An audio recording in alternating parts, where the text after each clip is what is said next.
memahami batu gajah ini. Benar-benar dia punya anatomi tubuhnya sangat sempurna sekali teman-teman kalau saya perhatikan. Walaupun ini tidak begitu jelas, tampak secara akurat ataupun secara realisnya tidak akurat, tapi itu sudah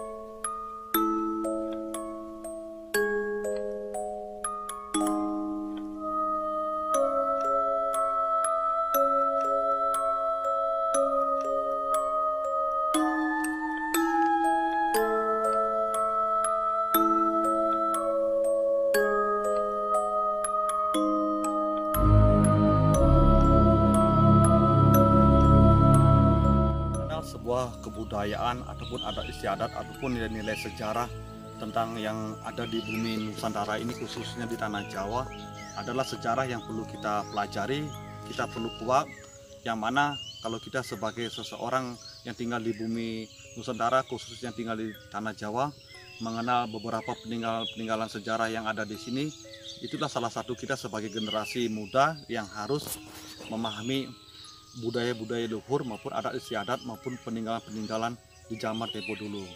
Oke teman-temanku, saksikan penayangan kami pada hari ini menuju ke beberapa situs nanti akan kami kunjungi, karena kemarin kami sempat juga mengadakan kunjungan di wilayah Kasembon perbatasan dengan Malang.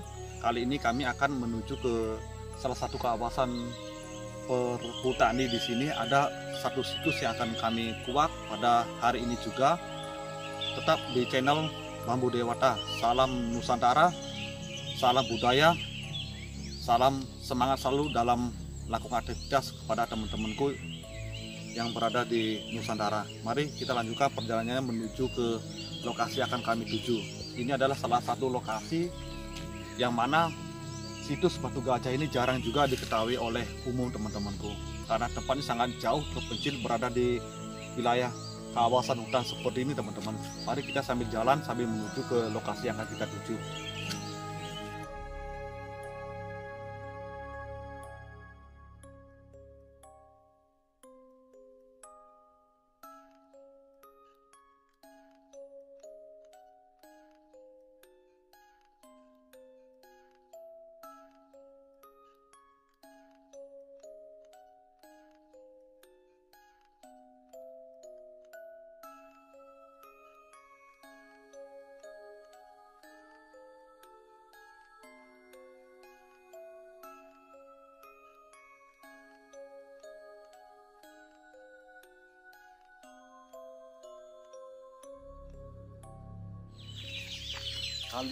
Kali ini Bambu Dewata akan belajar untuk memahami dan juga menguak beberapa sejarah yang ada di desa kami, khususnya di wilayah Kota Pare. Kami berada di dusun Jamben, Desa Manggis teman-temanku.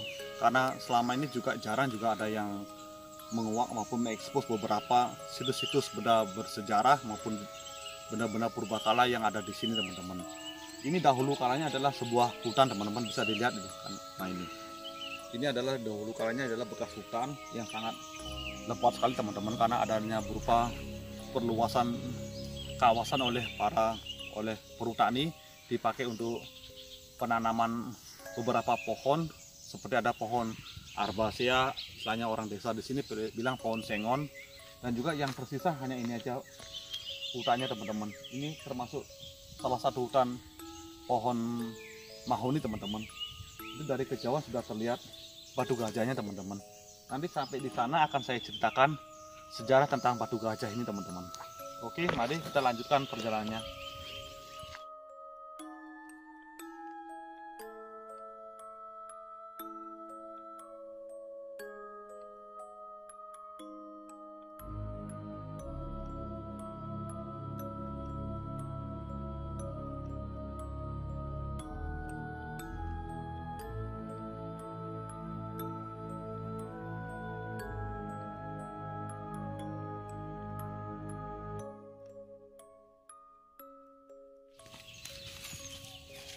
Ini letak petanya seperti ini Purutani. Berada di RT Jatirejo, Pari, Puncu. Ini namanya desa Gadungan teman-teman. Sangat berdekatan dengan desa kami.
Dari sini terlihat gajahnya seperti ini, modelnya seperti ini. Ini tinggian kurang lebih sekitar ada 2,5 meter teman-teman. Sebentar kita masuk ke dalam dulu.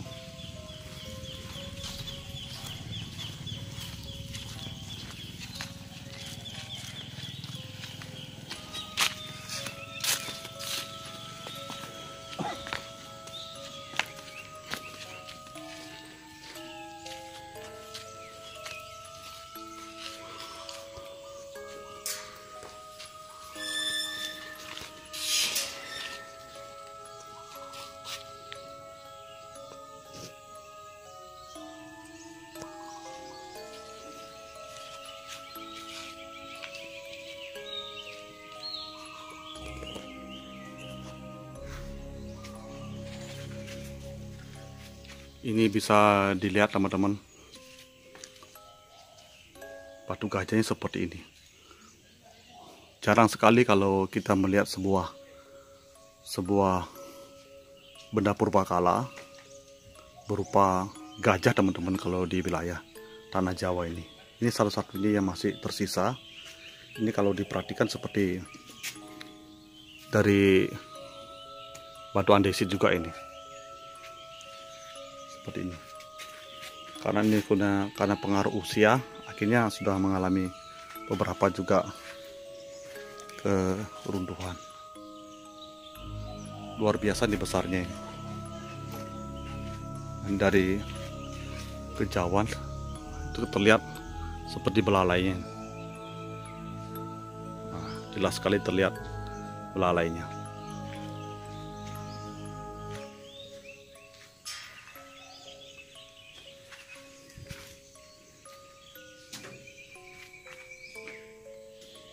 Ini dulunya belum dibangun seperti ini teman-teman. Ini ada sumbangan dari luar pulau, dari orang adat, istiadat kita, dari saudara kita dari Bali juga ikut membantu pendanaan untuk membangun tempat ini.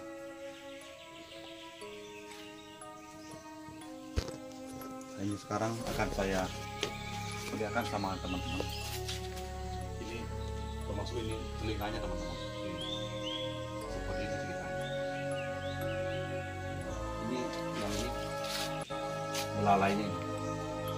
Bisa terlihat jelas ini belalainya. Tapi ada sisi keunikannya juga. Ini juga ada belalainya. Ini seperti anaknya gajahnya seperti ini. Nah, ini anaknya seperti ini. Ini seolah-olah si ibunya ini seperti anaknya.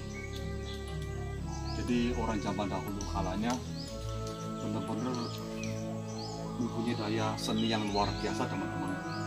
Di saat membuat kerajinan atau membuat seni batu seperti ini, karena membuat hal seperti ini juga membutuhkan waktu yang sangat lama sekali.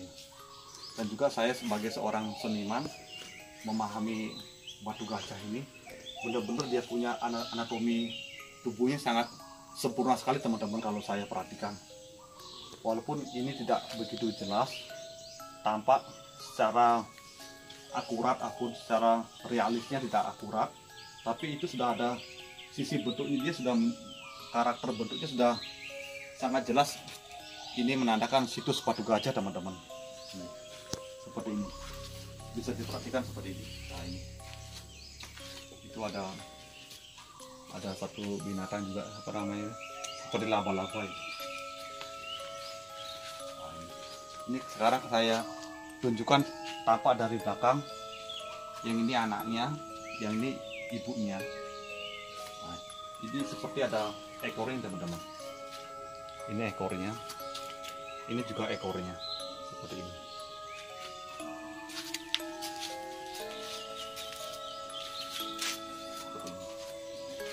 Ini ketinggiannya sekitar 2 meter teman-teman.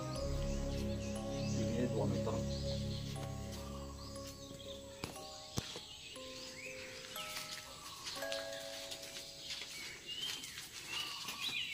Coba kita lihat dari tapak dari jauh. Karena kita lihat dari tapak dari jauh, karena tadi kita tunjukkan posisinya tapak dari dekat, sekarang dari jauhnya seperti ini. Jadi ini murni adalah sebuah hewan yang bernama gajah. Zaman dahulu kalanya itu diukir sama para seniman-seniman tempo dulu. Entah itu mungkin zaman kerajaan Majapahit atau kerajaan Kediri, saya kurang paham. Ya seperti ini jadinya. Jadi memang sangat diagungkan, sangat dimuliakan maupun sangat dipandang dari nilai sejarahnya. Karena leluhur kita di zaman dulu sangat luar biasa kalau kita menilai daya seninya teman-teman itu. Dan juga zaman dulu orang setiap membuat candi, membuat batu bata, membuat apapun jenisnya, dia selalu memakai hal-hal yang berhubungan dengan ritual. Jadi penghargaannya dia sekalipun dengan alam juga sangat luar biasa. Bahkan di saat dia juga membuat batu bata juga mencari hari yang tepat. Membuat candi sekalipun juga mencari hari yang tepat. Bahkan membuat seni-seni kerajinan seperti ini pun juga membutuhkan ritual dan hari yang tepat. Jadi orang Jawa di tempo dulu, leluhur kita sangat menghargai sekali hal-hal yang berhubungan dengan alam teman-teman. Makanya kita sendiri pribadi sebagai seorang generasinya yang sekarang ini harus tetap mengenal sejarah-sejarah yang ada di bumi Nusantara ini, khususnya di tanah Jawa. Karena kapan lagi kalau tidak sekarang kita mengenal budaya kita sendiri, agar jangan kita sendiri yang menjadi parahnya seperti ini teman-teman. Budaya luar, kita sangat hafal sekali dengan hal-hal budaya luar, baik itu dari sisi bahasanya, dari sejarah-sejarahnya, dari cerita orang luar, dunia luar, budaya luar, kita hafal sekali. Tapi ternyata yang lebih parah, budaya sendiri kita sampai lupa dengan adat istiadat, lupa dengan bahasa, lupa dengan nilai-nilai sejarah yang ada saat ini. Itu yang sangat disayangkan teman-teman. Karena biar bagaimanapun kalau kita sadari dengan sepenuhnya, kita mati juga di tanah Nusantara, kita cari makan juga di tanah Nusantara, kita berdoa pun di tanah Nusantara, bahkan kita menikah sampai lahir ataupun bagaimanapun tetap di tanah Nusantara. Jadi kesimpulan saya setelah saya berkunjung ke tempat-tempat sejarah-sejarah yang akan kami telusuri nanti di kemudian hari, selalu tetap sadar diri menjadi seorang mengingat akan hal-hal budaya leluhur Nusantara. Dengan kita mencintai nilai-nilai sejarah, dengan caranya kita mencintai juga budaya-budaya leluhur Nusantara, dengan cara itu pun kita selalu akan mengenang kebaikan-kebaikan atau enggak kebesaran-kebesaran para leluhur kita di tempo dulu. Mari kita lanjutkan lagi untuk melihat beberapa relik atau mau candi seperti ini.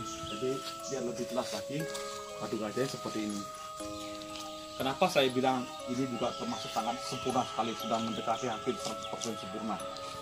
Karena saya sendiri memang tak tegaskan lagi, saya adalah seorang seniman, juga seorang pelukis, jadi memahami betul karakter dan bentuk-bentuk gajah itu.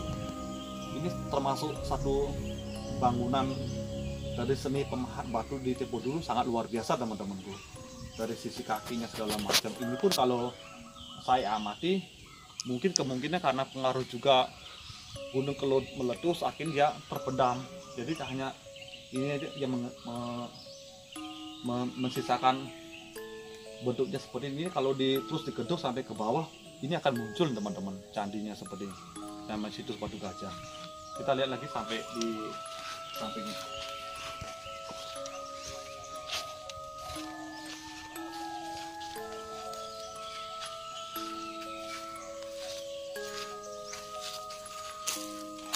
Perhatikan di sampingnya kembali ya.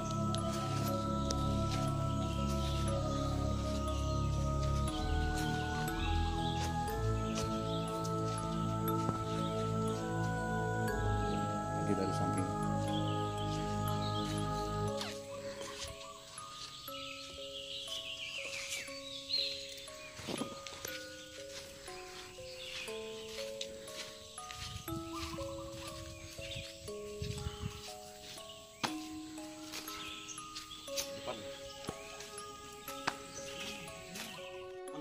Ini sekarang saya lagi santai-santai duduk di batu seperti ini setelah kami mengunjungi situs Batu Gajah yang ada di sebelah barat. Sekarang saya akan santai-santai dulu sambil menceritakan sejarah tentang Batu Gajah ini, yang mana dari saya mendapatkan satu keterangan dari warga mengatakan begini teman-teman. Dahulu kalanya sekitar era-era tahun 1990 ada sebuah cikar, kayak orang Jawa bilang cikar, dia lewat bawa rumput teman-teman. Setelah itu cikar yang lewat ini dia menabrak sebuah gundukan batu teman-teman itu. Jadi posisinya pas di bawah menabrak sebuah batu, jika artinya jatuh, akhirnya dia tuh terheran lihat gundukan batu itu seperti punggung hewan. Nah, setelah itu dia memanggil beberapa temannya untuk melihat keadaan situs itu sendiri, batu itu sendiri. Setelah beberapa warga sudah kumpul semuanya, sejarahnya seperti itu teman-teman. Setelah kumpul semua para warga, akhirnya mempunyai inisiatif untuk menggalinya lebih dalam lagi teman-teman gitu. Setelah digali, ternyata itu muncul penampakan seperti Batu Gajah seperti itu, seperti ada anaknya, semuanya ada lengkap. Bahkan begini teman-temanku, makanya kalau saya ingatkan juga kepada teman-teman atau para khalayak umum yang ingin mendatangi sebuah candi atau mendatangi situs-situs bersejarah, sangat dipentingkan sekali untuk selalu menjaga ucapan, hati, dan pikiran. Karena biar bagaimanapun para leluhur kita di zaman dahulu kala membuat sesuatu ada ritual-ritual tertentu, jadi ada nilai-nilai sakral yang sangat luar biasa. Jadi diusahakan selalu tetap menjaga hati, pikiran, dan ucapan kita. Pernah suatu ketika menjadi satu kehebohan atau enggak dari pihak warga yang pernah mengatakan kepada saya, menjadi satu cerita yang sangat mengerikan.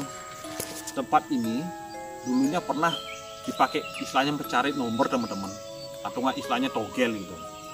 Nah, karena beliau beberapa warga di sini ada yang cari nomor, ternyata dari warga yang saya tanyakan, nomornya tidak tembus teman-teman.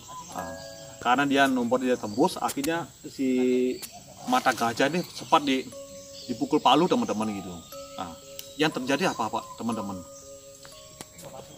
Keesokan harinya setiap dia malam melakukan satu tindakan seperti itu, keesokan harinya matanya dia mengalami buta teman-teman sampai sekarang.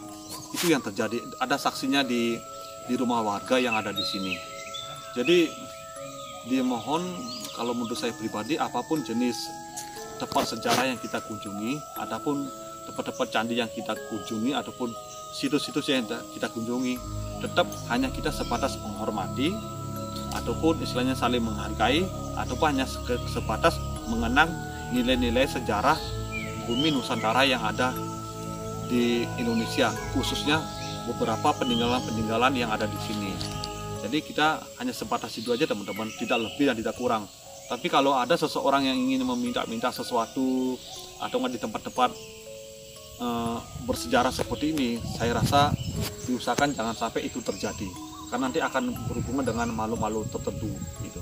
Nanti selesai saya mengadakan perjalanan di sini di situs Batu Gajah, keesokan harinya saya akan mengunjungi lagi satu candi yang bernama Candi Doro, teman-teman. Candi Doro itu ada juga kisahnya, karena candi itu didapatkan posisi di bawah tanah kedalaman sekitar 6 meter, teman-teman. Tapi karena berhubung masalah pendanaan tidak bisa mencukupi, akhirnya hanya digali sebatas kurang lebih hanya 8 meter luasnya, tapi kedalamannya kurang lebih ada sekitar 6 meter, teman-teman. Jadi ikuti terus teman-temanku di Bambu Channel Dewata. Semoga tayangan kami ini benar-benar menjadi satu tayangan yang bisa memberikan edukasi, memberikan hiburan, memberikan juga tayangan-tayangan yang bisa selalu tetap mengingat sejarah-sejarah budaya adat istiadat dan juga peninggalan-peninggalan yang ada di tanah Jawa ini, teman-teman. Karena biar bagaimanapun kita akan selalu tetap mengingat nilai sejarah yang sangat penting kita pelajari sebagai generasi di masa sekarang ini, dan juga menjadi warisan budaya para leluhur di masa lampau. Akhir kata, kami tetap selalu mengucapkan salam rahayu, salam sejahtera, Om Swastiastu, Assalamualaikum bagi para teman-teman semua yang ada di Nusantara. Salam Nusantara, salam budaya. Rahayu, rahayu.